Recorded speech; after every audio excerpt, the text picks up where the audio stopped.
last year. Oh, good. Give or take. Okay, I'm gonna call to order the Traffic Safety Board meeting for October 28th, 2025. So the first order of business is approval of minutes of the prior committee meeting, which we had, I think it was last November. Those were all circulated via email. So any comments or make a motion to approve those minutes? Don? Garrity? All right. And shall we vote on the approval of the minutes now? All in favor of approving the minutes? Aye. Opposed? Okay, minutes are approved. Third item is our action agenda, new business items. We have no action items on our agenda today, but we do have discussion items. Just generally speaking, we meet once a year now. I think the primary purpose of the Traffic Safety Board is for us to maintain eligibility to take advantage of various state grant programs or the Sheriff's Department. But also Monica, as a secretary, involved with the Stop DWI program. Yes, You're going to provide us Stop DWI coordinator for Awesome. Warren County. Awesome. Yeah. So, and you've got some updates for us today. Yeah, I just wanted to go over the fatalities in Warren County for 2023. We had alcohol related 1 fatality. 2024, we had 0. Personal injury in 2023, 28 alcohol related crashes. 2024, we had 12. So we had a total of, in 2023, we had 74 alcohol related crashes. And in 2024, we had 57. So it's looking like this year's going to be even better. Don't jinx it. Yeah. Good. Yeah. That's nice. That's about it. Awesome. Okay. That being said, so the next item we have for our discussion was the Adirondack Gateway Safety Action Plan. The last time we met, we had a representative from Creighton Manning, traffic engineer and planner, to talk about this 3-county safety action plan. The federal grant that the Lake Champlain, Lake George Regional Planning Board received, and the purpose of this study was to, gather data on traffic safety, do a lot of public engagement with people impacted, people involved with it, law enforcement, other community agencies, DPWs, and then from that analysis and public engagement to come up with some strategies that would reduce roadway injuries and fatalities across our region. So the resulting plan was released earlier this year. It's the Adirondack Gateway Safety Action Plan here. One of the really useful parts about this plan is that in the back of it, there's a series of strategies, and on the website, you can pull it out and review yourself. It's about, I think, 20 pages on this matrix here. And they have various goals, and then your strategies. Let's take this first one, for instance, implement engineering countermeasures to reduce roadway departure crashes. It's organized by the actions, specific actions associated with that strategy, proposed lead agency. And those lead agencies, and this is the interesting thing I want to bring up, is it goes between police departments, public works departments, traffic safety board, planning department, and even things like youth bureaus for education purposes, and then also like our metropolitan planning organization, the AGFTC. The point being with this is that we do have a pretty data-driven approach to reducing traffic injuries and fatalities. And this certainly merits a little bit of consideration, because I think everyone here, representatives from the Sheriff's Department, Anne Marie, I think you would also have some involvement in this as well. You'll find strategies that are relevant to your organizations. So it certainly warrants review and just to see where you fit into this plan. There is funding associated with some of the implementation of this. Some of these things are really small educational, small engineering countermeasures. Supervisor Garrity, just did a study on his Main Street, includes a lot of pedestrian safety. So it's certainly worth looking at if independent of the Traffic Safety Board, you want to be pursuing safety improvements. This was a key focus, or not a key focus, but it was a topic that was pretty central in the comprehensive plan for Warren County when we surveyed about 1,000 people and we got their input on what some of the most important priorities are for the county. You know, public safety always comes out on the top. So worthwhile reviewing. And I will say there's another opportunity that's out right now. The Adirondack Glens Falls Transportation Council, every year they allocate budget to do technical assistance or safety studies or some, you know, concept level planning for roadway improvements. So in your capacity in your various departments and organizations, if you're aware of site-specific issues or policy areas that would warrant a little more attention, the AGFTC's annual work program is currently accepting solicitations. So this could be a problematic corridor. This could be an intersection. There could be some particular type of behavior that is associated with our transportation network that I think warrants a little bit more attention. The planning department is happy to help, you know, facilitate any sort of applications or requests for technical assistance. I'd certainly encourage you to look at the Adirondack Glens Falls Transportation Council or Committee's website for their annual work program solicitation, and I can circulate that out to this group as well. It's a really great resource. The nice part about that is that you can actually use this safety action plan, and you can see where some of these focus areas are discussed. And then there's likely a lot of opportunities to use this annual work program to further advance some of the strategies contained in this plan.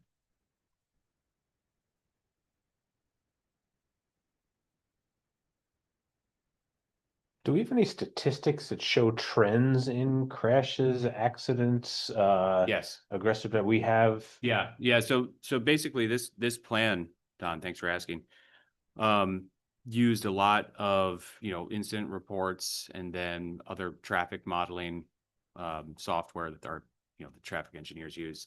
And they identified, you know, hot spots. They called out the types of crashes, the types of conditions that lead to these, you know, injuries and fatalities. So the strategies are tuned right into those stats, right? They identified the top areas of concern and then targeted the strategies towards those. So yeah, it's pretty interesting. And I know it's been it's been on the public, been in the public interest, road safety as well of late too. Ethan, what about the Corinth Road that they keep asking us about from on the other side of exit 18? The town of Queensbury keeps making noise about that. Yeah, Is that being studied? So portions of it have been studied, but I don't believe the entirety of it has been as recently.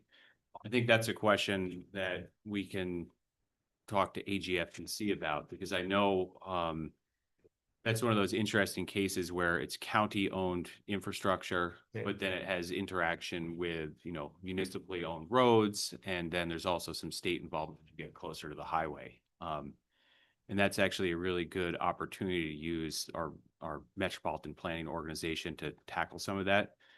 I can say that the town of Queensbury is updating their zoning regulations, and through this AGFTC annual work program, through the 2025 solicitation,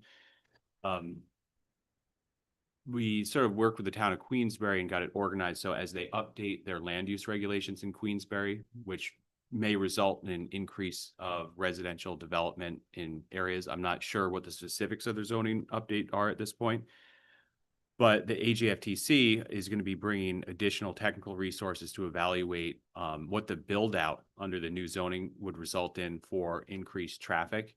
And then that would be the opportunity to evaluate where there's going to be pressure points in county, state, and local infrastructure so that we could be making more targeted investments. Let's just say, you know, if 50 additional dwelling units are constructed in a certain area, will intersection X go from level of service B down to level of service D? So then how do you start planning on making those improvements that you maintain a good level of service and safety? But yeah, that's one of those things too, where I think even with things like the West Mountain Planned Development District up on the hill, I think, you know, that's 400 units or so up there. I think Corinth Road probably will be a pinch point at some point. But yeah, I mean, I guess the follow-up on that is that we could just, you know, check with Adirondack Glens Falls Transportation Council on the status of their current study, see if it's gonna sort of touch on those issues. Yeah, I know Kevin is aware of it, Kevin Hayjones, we've had conversations about, I don't know where he is on studying it. Yeah, Cause he had those one or two pedestrian fatalities, right? yeah, there's a number of places where it's the interaction between county and municipal roads, so it's hard to, you know, assign responsibility for who, you know, who does the upgrades for it. You know, but generally speaking, it's like as we get more residential development in those areas, safety is going to be that much more important. It's just the intersection between like, hey, our, you know, our housing needs, we need more housing, so then we got to upgrade the other infrastructure. So there's some other unseen costs associated with it.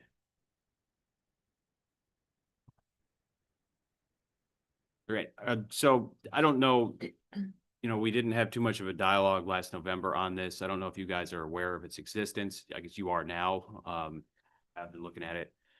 Did anyone have a chance to react to it, look at it? I looked at it. Yeah. I have some comments about it, but once I finish the whole package, then I'll bring up those comments. So, I think there's a few things that, Renth Road was one of the things that we've been asked to look at. I'll reserve my comments though. Yeah, I mean, there had been a pretty detailed transportation study associated with the Cary Road Industrial Park, but that didn't necessarily span the entire area. And there's a few other spots like that, you know, where you have these, you know, intermunicipal boundary issues. I think you could say, you know, Upper Glen is a good case of that, where it goes from a city-owned to a, you know, county and state facility. You know, Bay Road. There's a lot of these different places where it's, you know, it's jurisdictionally, it's complicated. So assigning responsibility for the upgrades is also hard.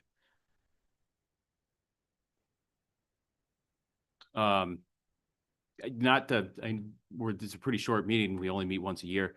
I will just bring up one topic that I have seen come up in various places. And I know probably about 2 years ago, the county was talking about it from the perspective of the bikeway, but it's the increase in e-mobility devices. Oh. I know this has been a topic in the city of Glens Falls. You know, I see it around. I personally, I have an e-bike that I take my kids around on too.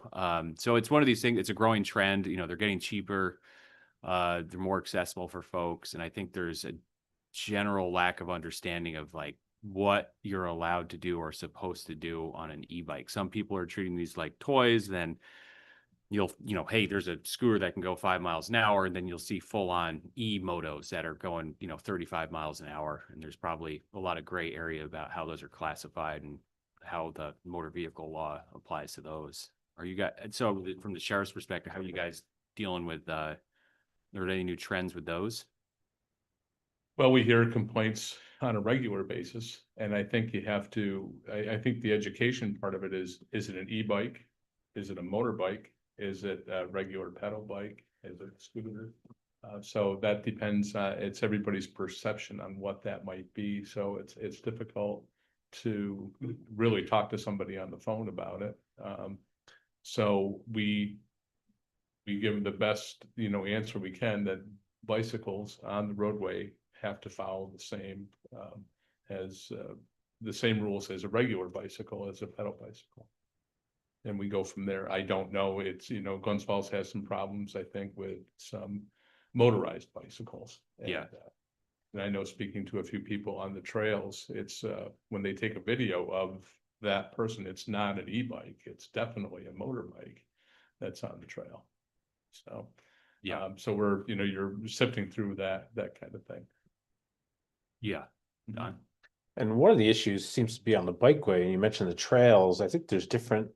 Glens Falls has a local law versus Queensbury doesn't have a local law, so you technically can't ride it on the trail in Glens Falls, but you can in Queensbury. At least that's my understanding of it. And it's been discussed quite a bit on different social media posts about the bikeway, and I think that's confusing to people too, that you know, you've hit that line and you're doing something you can't do in one municipality. So I don't know, but that's obviously a town, city issue. It's not a county issue, but the county does own the bikeway. And I don't think I think years ago it was discussed banning there was. e-bikes from the bikeway, and county just kind of said, you know what, we're gonna leave it alone. So I don't know if that's something the public, the criminal justice public safety committee needs to take up, or facilities, whoever would oversee the bikeway, but. Yeah, that, and Terry and I have spoken about this a bit. And, the county, we did also a similar amount of public engagement as we did for the comprehensive plan with the multi-use trail study, where we surveyed trail users about user interactions and other safety issues. And one of the things was e-bikes, right? If you're out walking with your 4-year-old kid and then someone, a 200-pound man on a 90-pound bike is going at 20 miles an hour, that's certainly not safe. And due to some of the confusion about, class 1, class 2, class 3, and whether or not one municipality allows it or another, one of the strategies that we're pursuing, we applied for funding through New York State, was to do wayfinding and signage to sort of have a standardized rules of the road that would be apparent to all trail users, put it at various trailheads, and without getting into, splitting hairs on, is it class 2 or class 3, setting some really commonplace like courtesy standards, regardless of whether or not it's a regular bicycle or an e-bike. You should be limiting your speed when you're going around other people, right? I mean, an e-bike capable of 20 miles an hour versus a road bike going 30 miles an hour, just general courtesy and standard rules of the road would dictate, slow down, move aside, use a bell, pedestrians should walk on one side of the trail. And that way, having consistent and gentle messaging across the trail might sort of induce better behavior, short of, deploying sheriffs everywhere with speed guns or trying to inspect every bicycle that goes as being a class 2 or class 3 e-bike, right? I don't know if you got the resources for that. No, we do not. Yeah, so it's more of a gentle approach, and yeah, that was definitely an issue on the bikeway. I think signs will definitely help, because there is a confusion if there are signs spelling out, urging people, because I've seen it, coming down that hill out of Lake George, some of these road bikes are doing 30 miles an hour. Yeah. I have a friend who rides one, he says you hit the chipmunks and they pop because they're Ugh. going so fast that, it's, if you hit a person at that speed, I mean, it's gonna be devastating to Yeah, everybody involved and the chipmunks. right. Thanks for the visual, Don. Yeah. Yeah. Thanks for that. Thinking of that. Yeah, so that's one approach on a county-owned facility, the bikeway, but on the roadways, I don't know. I can say from an equity perspective, there are a lot of people using these bikes just to get to work. I mean, the cost of owning a vehicle is so much, between insurance, registration, and fueling it. It is a practical way to get around, but I think the lack of clarity on the rules and even, the infrastructure for them to safely navigate around makes it challenging. But I can only imagine that this is going to be an issue that continues to grow over the next few years, unless cars magically get cheaper. I can say that, with probation and our DWI offenders, who have, license revocations and the mandatory ignition interlocks, they untitle their vehicles, unregister their vehicles, and they get e-bikes. I mean, half our probation population is coming to and from probation on e-bikes. Really? Oh, yeah. Wow. See it on a regular basis. 100%. Hmm. I mean, some of them Unfortunately. like dirt bikes, they pull up, Yeah. and the guy's got a full helmet on, I'm Yeah. like, Close and to a from motor my, vehicle. standpoint, I'm like, is he violating any traffic laws with this thing? Because I just don't know. Depending on what the bike is. Yeah, I mean, there's just so many makes and models, it's difficult to differentiate them. Yeah, I've definitely seen, electric dirt bikes, right, going 30 miles an hour. You're like, that's not a bicycle. That's not a pedal bike. Yeah, But it is a means of transportation, I mean, truly is. It's gained a lot of popularity, especially for the repeat DWI from. yeah, yeah. And, also it's like, there's dual benefit to that too, having our economy, a third of it's our visitor economy, and people are coming here to recreate. Begs the question about, how we approach road safety for alternative transportation. you know, again, that's a conversation with the various DPWs and they're outlined in this plan and, you know, a safer roadway for pedestrians, cyclists, you know, it fits the dual purpose of, you know, high needs population, also our visitors. So probably worth, considering strategies how to make that safer for everyone. Is there any prohibition on operating an e-bike intoxicated? Can these, if you have such a high number of DWI offenders riding them, chances are they're not exactly sober. I mean, is that something? The only statute applies to if they're involved in a Motorized. serious physical injury or fatal crash. Okay, Just the mere operation is not without a a, crash is not a is not crime. an offense. Not an offense, wow. That's a loophole. Yeah. I mean, I think just from my personal perspective, one of the more, you know, thinking from the perspective of a motorist, right? Someone that both drives a car and rides a bike around. I think when you see is like, if someone's not following the rules of the road from a motorist perspective, you don't want to hurt the person that's being inconsistent, you know, that someone cutting down a curb or cutting through an intersection, that unpredictability, I think, is what stresses motorists out. It's not necessarily an aversion to, you know, bikes. It's just not wanting to hurt anyone. And do people get ever like talked to for like, hey, you're cutting across the middle of a roadway here with a bicycle? Do you ever have to pull people aside for a conversation on that, or probably challenging?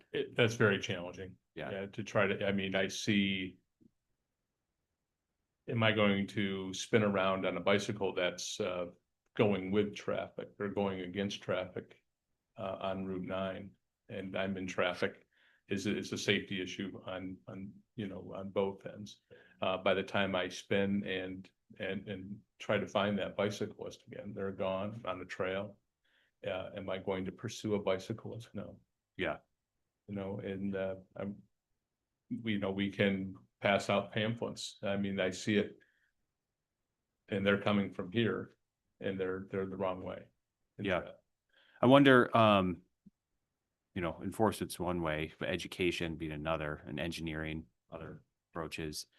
If there's opportunities for education, even particularly with some of your clients that you might see, do you think there'd be space for, hey, you see someone coming in on a bicycle, provide them with some information if you had the information to hand them? Absolutely. Yeah, that might be a small start, right? Mhm.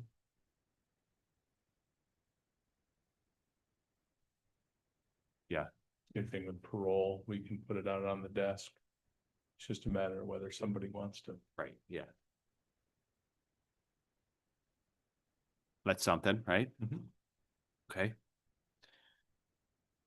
Okay, well, absent any other discussion on the safety action plan or e-mobility devices, do check out the AGFDC's annual work program for, specific project-specific ideas, and we can follow up on the Corinth Road topic after this, if there's any opportunity for further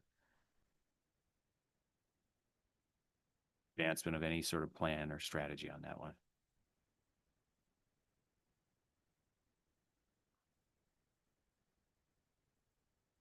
Okey doke. We have no referrals. Any public comments? I know we've put 2 deputies into the 2026 budget for traffic safety, so it is a topic that we talk about. But we probably sure fast for 2 extra people, and so far it's made it through the budget. That's good. Great. That's good. Yeah, that's great. great. Yeah, I'm sure that would be appreciated. Like I said, with the comprehensive plan, we asked people in Warren County what contributed most to their quality of life. And by and far, public safety was the #1 thing that people valued. And as we're seeing from these data trends that the roads are not as safe as they used to be. So I think that's a pretty responsive way to get ahead of that. And Mr. Chaffin couldn't be here, but one of the things he had brought up a couple weeks ago when wanting to get another meeting of this committee going was aggressive driving, what's being done, because there was the Glens Falls Chronicle had a series of letters to the editor from people about aggressive driving, and it seems to be getting worse.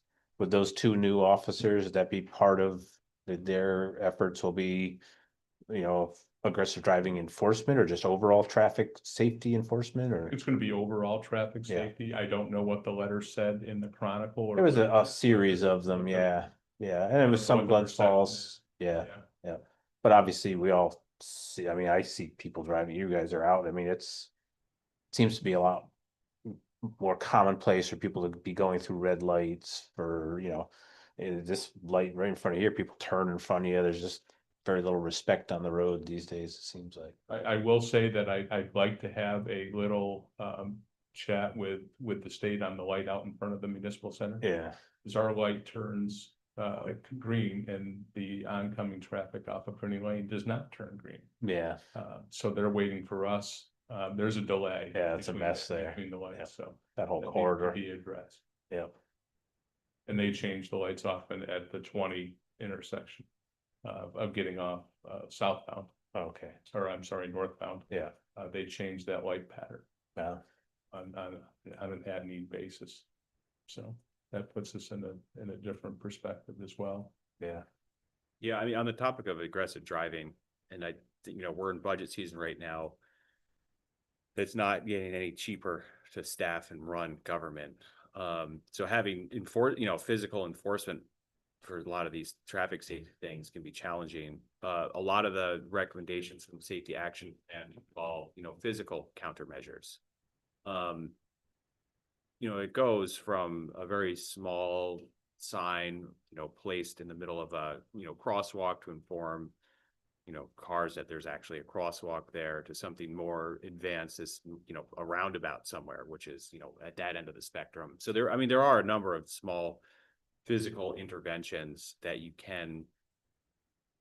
countermeasures that you can install to increase road safety when, actual enforcement isn't realistic 24/7 at every inch of the county.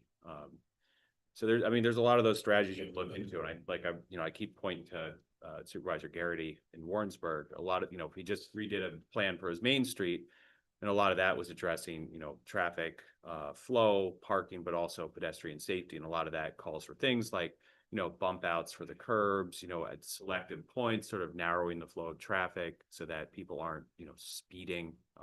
Wide open road, people are going to go faster. It's just how it works. So, strategically placed curb bump outs and other traffic calming measures can go a long ways. And you don't have to have someone on the, driving a patrol car every second to watch that.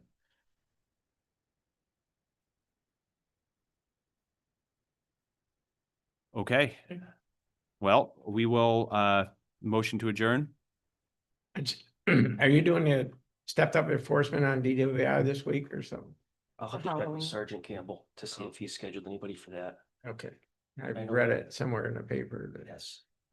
It's good. Well, just one question on the DWIs. I mean, every now and then you'll still see somebody blow a 3.0. Mhm. Is the through the courts, is it working better to get some of these cats and do something with them? Maybe put The our- high Aggravated. DWI threshold. There's a law, it's been on the books for 15 years now or so, Yeah. but aggravated DWI, Yeah. 0.08 or 0.18 or more, Okay, there's higher penalties. And even on the misdemeanor level, on the felony level, it doesn't really change anything. But it adds, I think, higher fines.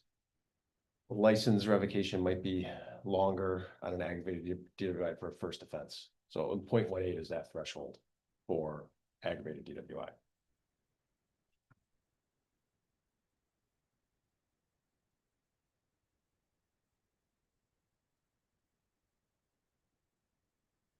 me, So our fines are less and less each year. yes.